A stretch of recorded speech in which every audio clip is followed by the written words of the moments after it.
Assalamualaikum warahmatullahi wabarakatuh. Innal hamdalillah nahmaduhu wa nasta'inuhu wa nastaghfiruh wa na'udzu billahi min shururi anfusina wa min sayyiati a'malina. May yahdihillahu fala mudilla lahu wa may yudlil falan tajida lahu waliyyan mursyida. Asyhadu an la ilaha illallah wa asyhadu anna Muhammadan abduhu wa rasuluhu la nabiyya ba'da.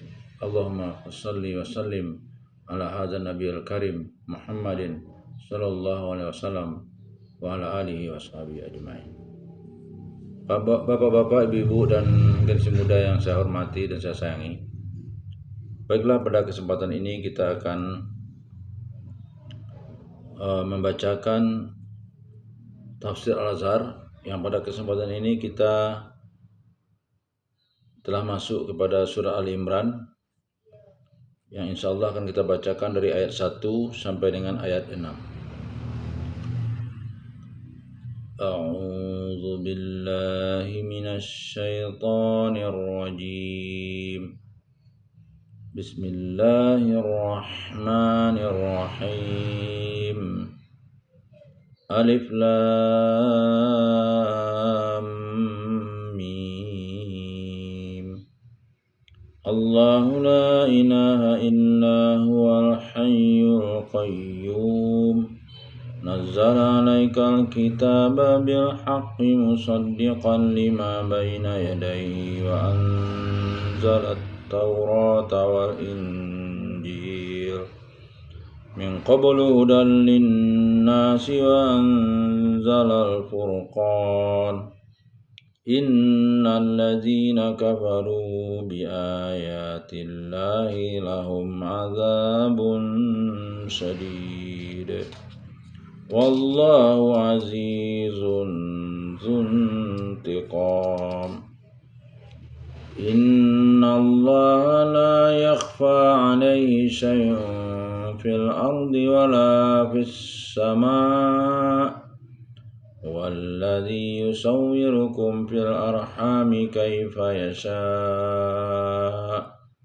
La ilaha illa huwal azizul hakim. Ayat 1. Alif Lam Mim. 2. Allah tidak ada Tuhan selain Dia yang hidup, yang berdiri sendirinya. 3. Dia telah menurunkan kepada engkau sebuah kitab dengan kebenaran, menyetujui isi kitab yang ada di hadapannya, dan Dia telah menurunkan Taurat dan Injil. 4. Terlebih dahulu petunjuk bagi manusia, dan Dia turunkan Al-Furqan. Sesungguhnya orang-orang yang tidak mau percaya kepada ayat-ayat Allah, bagi mereka adalah azab yang sangat, dan Allah adalah Maha Gagah mempunyai siksaan. 5. Sesungguhnya Allah itu tidak ada yang tersembunyi atasnya sesuatu jua pun di langit dan di bumi. 6. Dialah yang memberimu rupa dalam kandungan-kandungan sebagaimana yang dikehendakinya. Tidak ada Tuhan melainkan Dia yang gagah perkasa, yang bijaksana. Maka tersebutlah dalam beberapa banyak tafsir bahwasanya pada tahun ke-9 Hijriah, setelah masyarakat dan pemerintahan Islam terbentuk dengan kokohnya, terutama setelah Makkah dapat ditaklukkan dan garis-garis demarkasi yang membatas Makkah dengan Madinah tidak ada lagi, bahwa utusan-utusan dari setiap pelosok tanah Arab telah datang ke Madinah untuk menyatakan tunduk atau menyatakan pengakuan atas berdirinya kekuasaan Islam itu. Di antara utusan yang amat penting ialah utusan kaum Nasrani dari Najran, terdiri dari 60 orang. Di antara yang 60 orang itu terdapat 14 pemuka agama dan orang-orang berpengaruh. Mereka datang dengan pakaian-pakaian resmi menurut agama mereka. Ada yang berdokohkan salib, berpakaian kebesaran pendeta. Mereka disambut dengan baik sekali di Madinah, di pekarangan Masjid Nabi. Setelah datang waktunya mereka hendak sholat menghadap ke timur, karena di Madinah tidak ada gereja Nasrani. Mereka dipersilakan oleh Nabi Shallallahu Alaihi Wasallam melakukan upacara doa menurut agama mereka di dalam Masjid Madinah. Lihat Sirah Ibnu Hisham. Peraturan Islam terhadap ahli kitab telah ada. Paksaan dalam agama tidak ada, tetapi tidak ada halangan jika diadakan pertukaran-pertukaran pikiran. Mereka mengetahui kelapangan dada Rasulullah SAW, sebab itu mereka mengajak juga mengadakan pertukaran pikiran dalam hal kepercayaan. Untuk menjawab inilah hampir separuh dari ayat-ayat surah Ali Imran diwahyukan Tuhan. Menurut riwayat, ialah dari ayat yang pertama sampai ayat 83. Di dalam 83 ayat itu dapatlah kita merenungkan dasar i'tikad dalam Islam dan penolakannya atas kepercayaan bahwa Nabi Isa Al-Masih anak Allah. Sejak ayat permulaan telah dijelaskan kebesaran dan keesaannya. Alif Lam Mim. Ayat 1. Sebagai kebiasaan kita, arti daripada huruf-huruf ini kita serahkan saja kepada ilmu Allah Ta'ala. Allah tidak ada Tuhan selain Dia. Pangkal ayat 2. Tunggal Dia dalam kekuasaan dan kebesarannya. Tidak Ia beranak dan tiada Ia diperanakkan. Dan tidak ada yang menyerupai atau menandingi Dia sesuatu jua pun. Tidak ada yang patut disembah dan dipuja, hanyalah Dia saja yang berdiri sendirinya. Ujung ayat 2. Mustahil bersekutu yang lain dengan Dia, sebab yang lain itu adalah makhluk dan ciptaannya belaka. Tidaklah masuk di akal bahwa Allah itu 3 di dalam 1, ataupun 1 di dalam 3, atau beranak. Dia telah menurunkan kepada engkau, pangkal ayat 3, ditujukannya sabdanya kepada utusannya, sebuah kitab dengan kebenaran, yaitu kebenaran yang dapat diuji dan dibanding, yang datang daripada Tuhan, disampaikan oleh malaikat utusan Tuhan yang bernama Jibril, yang kadang-kadang disebut juga Ruhul Kudus. Menyetujui isi kitab yang ada di hadapannya. Dijelaskan lagi, dan Dia telah menurunkan Taurat dan Injil. Ujung ayat 3. Terlebih dahulu, pangkal ayat 4, yaitu bahwa sebelum kitab Al-Quran itu diturunkan kepada Rasulnya yang penghabisan, Muhammad SAW, terlebih dahulu telah diturunkan pula Taurat dan Injil. Al-Quran yang diturunkan kepada Muhammad SAW membenarkan atau mengakui isi wahyu daripada kedua kitab itu. Semua kitab itu, Taurat dan Injil dan Al-Quran, semuanya diturunkan dari alam gaib yang tertinggi di dalam alam syahadah kita ini. Disebut diturunkan sebab makam ilahi adalah makam yang mulia. Sedangkan perintah raja yang disampaikan kepada rakyat yang diperintahnya disebut juga perintah baginda telah turun. Padahal tempat raja bersemayam bukanlah di atas gunung, dan rakyat bukanlah di dalam lurah. Petunjuk bagi manusia. Artinya segala kitab-kitab suci yang diturunkan dari makam yang mulia itu, baik Taurat ataupun Injil ataupun Al-Quran, bertujuan satu saja, yaitu memberi petunjuk dan bimbingan bagi manusia, terutama bagaimana supaya mereka kenal hubungan mereka dengan Tuhan, Al-Khaliq, pencipta alam dan pencipta manusia, supaya manusia itu dapat berbakti kepadanya. Dan Dia turunkan Al-Furqan. Al-Furqan diambil dari kata Al-Farq, artinya pembatas, pembeda, penyisihkan di antara yang benar dengan yang salah, yang hak dan yang batil, jalan yang lurus dengan jalan yang bengkok berbelit-belit. Oleh sebab itu maka Al-Quran sendiri pun disebut juga Al-Furqan, bahkan Taurat pun disebut juga Al-Furqan. Maka menurut tafsir Ibnu Jarir, yang dimaksud dengan Al-Furqan di sini ialah akal manusia sendiri. Artinya Rasulullah diutus, kitab-kitab diturunkan, dan buat menampung wahyu ilahi itu manusia pun diberi akal buat membedakan yang benar dari yang salah. Oleh sebab itu maka dengan adanya Al-Furqan, akal itu, jika manusia menganut suatu kepercayaan, hendaklah yang benar-benar sesuai dengan akal mereka sendiri. Sedang wahyu yang datang dari Tuhan pun tidak mungkin berbeda dari intisari akal murni itu. Maka kedatangan Rasul-Rasul dan turunnya kitab-kitab adalah menuntun Al-Furqan manusia, atau akal murni manusia tadi, di dalam menuju keridhaan Tuhan. Tidak mungkin orang yang teratur caranya berpikir akan menolak kebenaran Tuhan. Sebab itu berkata Tuhan pada lanjutan ayat, sesungguhnya orang-orang tidak mau percaya kepada ayat-ayat Allah. Bagi mereka azab yang sangat. Azab itu ada dua macam. Pertama, azab dunia, yaitu azab kekacauan pikiran, azab karena tidak dapat membedakan di antara buruk dengan baik, azab hidup yang sebagai menghasta kain sarung, berputar-putar di sana-sana juga, tidak bertemu ujung, dan azab yang kedua ialah di akhirat. Ayat-ayat Allah yang patut dipercaya oleh akal yang murni itu amat banyak. Di sekeliling kita ini banyaklah ayat-ayat tanda-tanda kebesaran Tuhan. Di antaranya yang terpenting ialah lahirnya seorang manusia bernama Isa Al-Masih, sampai berbeda dengan kelahiran manusia biasa. Dia lahir tidak dengan hubungan kelamin laki-laki dengan perempuan. Hal ini demikian tidak mustahil pada akal, sebab kekuasaan Allah meliputi sebab dan akibat. Maka kejadian yang demikian itu patutlah menambah iman manusia kepada Allah yang tunggal dalam kekuasaannya. Maka kalau ada orang yang tidak mau percaya kejadian itu, durhakalah dia kepada Allah dan padamlah suluh akalnya yang murni. Sebab itu tersiksalah dia di dunia dengan kekacauan pikiran dan di akhirat dengan siksaan neraka.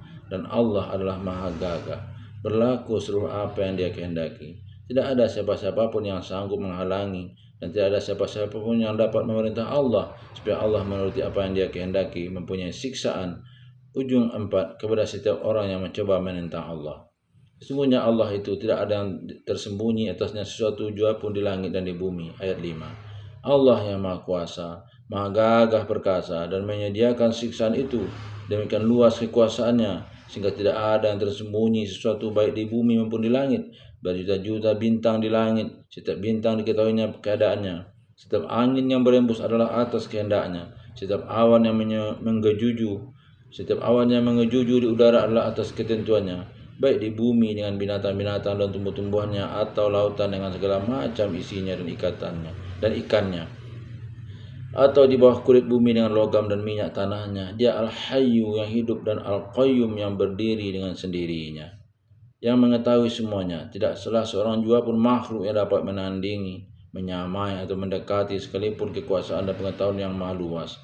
Dan ini sudah suatu bayangan kepada utusan Najran, bahwasanya Isa Al-Masih, makhluk dan utusan Allah itu pun tidak mempunyai pengetahuan seluas itu meliputi seluruh langit dan bumi, sebab dia bukan Tuhan. Dialah yang memberimu rupa di dalam kandungan sebagaimana yang dikehendakinya. Pangkal ayat 6. Sudah beribu-ribu tahun manusia ditakdirkannya hidup dalam dunia ini.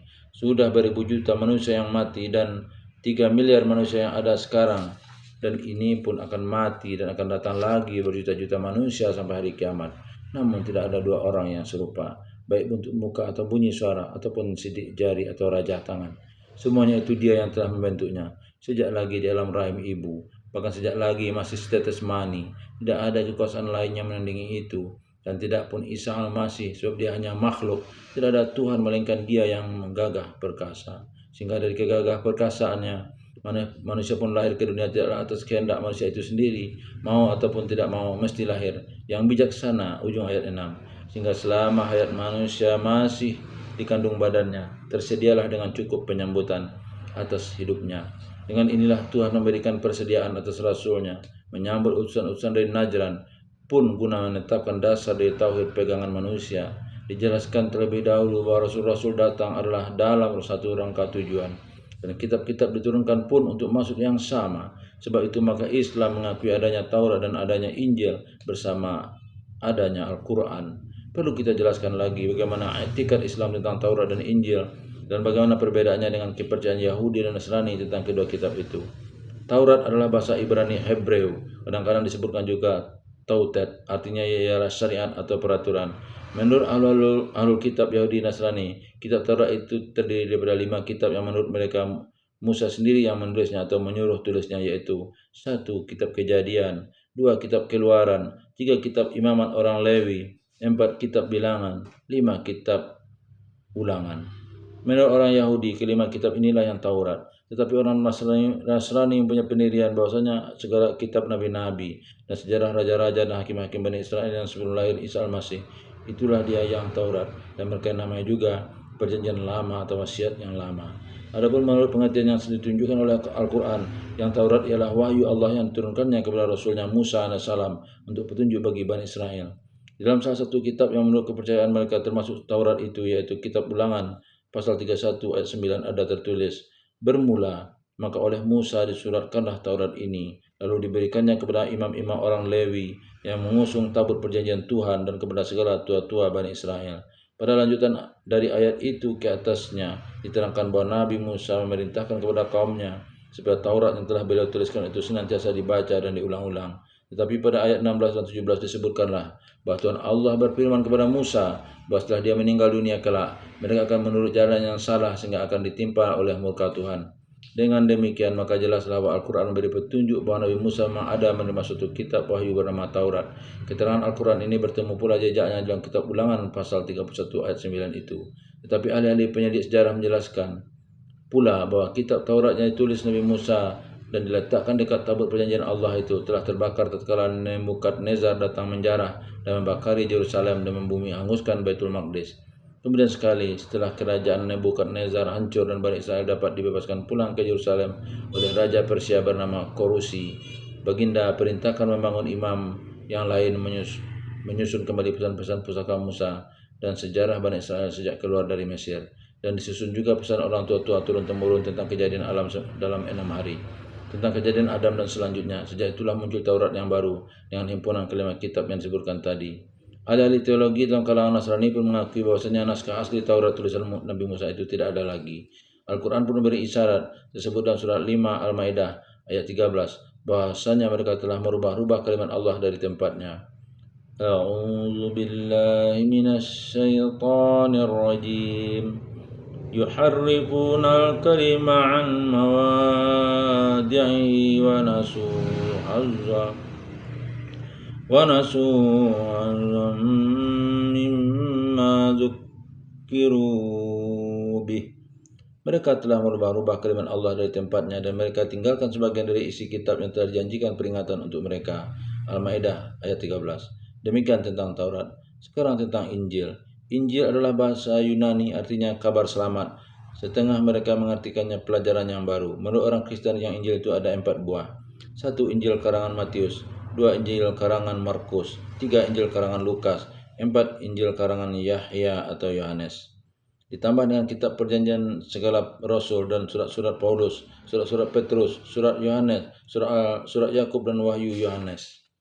Adapun Injil-Injil yang 4 ini adalah masing-masing penulisnya itu menuliskan kisah kehidupan Nabi Isa Al-Masih dan ajaran-ajaran beliau, bukan semasa beliau hidup, tapi sudah beliau meninggal. Injil pertama menurut ahli-ahli sejarah Nasrani sendiri, kata satu riwayat ditulis pada tahun 37, kata satu riwayat lagi ditulis tahun 64, kata riwayat lagi tahun 98. Dan ada juga riwayat lain lagi. Pendeknya, setelah kitab-kitab itu dibawa ke dalam pencernaan ilmiah, timbullah berbagai ragam penyelidikan yang kalau dibaca oleh orang Kristen sendiri, dengan sendirinya menimbulkan keraguan mereka. Menurut keterangan Paulus sendiri yang dipandang sebagai pembina utama dari agama Kristen sebagai yang sekarang, di zaman hidupnya sudah terdapat banyak Injil yang palsu. Kemudian majelis tinggi para pendeta mengambil ketetapan bahwa yang disahkan hanya yang 4 itu saja. Adapun Injil yang ditakrifkan oleh Al-Quran ialah wahyu yang diturunkan Allah kepada Rasulnya Isa Al-Masih alaihissalam, di antara kabar selamat yang lagi seorang Rasul Tuhan menyempurnakan ajaran beliau. Perbedaan di antara pencatatan Taurat dengan Injil ialah bahwa Taurat memang dituliskan oleh Nabi Musa sendiri dan banyak orang Yahudi menghafalnya, tetapi naskah asli itu telah hilang. Kemudian hari hafalan imam-imam itu dikumpulkan kembali oleh imam dan nabi yang bernama Izra menurut Al-Quran Uzair. Tetapi Injil tidaklah ada keterangan bahwa Nabi Isa ada mencatatnya. Tetapi meskipun beliau tidak mencatat, banyaklah pengajarannya diingat oleh murid-muridnya. Di antaranya ialah khotbah beliau di gunung yang terkenal itu.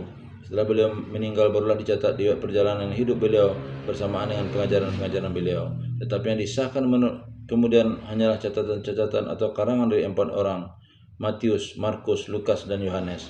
Di dalam Al-Quran surah Al-Maidah ayat 14 diterangkan pula bahwa orang Nasrani pun, sebagaimana diperingatkan tentang orang Yahudi di ayat 13 tadi, banyak lupa pula isi kitab yang diperingatkan kepada mereka itu, sehingga di antara golongan-golongan mereka sendiri timbullah perselisihan, permusuhan dan berbenci-bencian sampai hari kiamat. Dan sekarang pun kita lihat betapa jauh perbedaan kepercayaan misalnya di antara Katolik Yunani dan Katolik Roma, di antara Katolik dengan Protestan, dan di antara satu sekte dengan sekte yang lain yang beratus-ratus banyaknya. Lantaran itu dapatlah diambil kesimpulan bahwa Al-Quran memberi ingat kita bahwa Nabi Musa ada menerima Taurat dan Nabi Isa ada menerima Injil. Tetapi apa yang di zaman sekarang dinamai Taurat dan dinamai Injil oleh pemeluk kedua agama itu tidaklah kita terima dengan sekaligus. Bahkan Nabi kita memesankan, jangan langsung dibenarkan dan jangan langsung didustakan, sesuai dengan penyelidikan ilmiah ahli-ahli dan sarjana.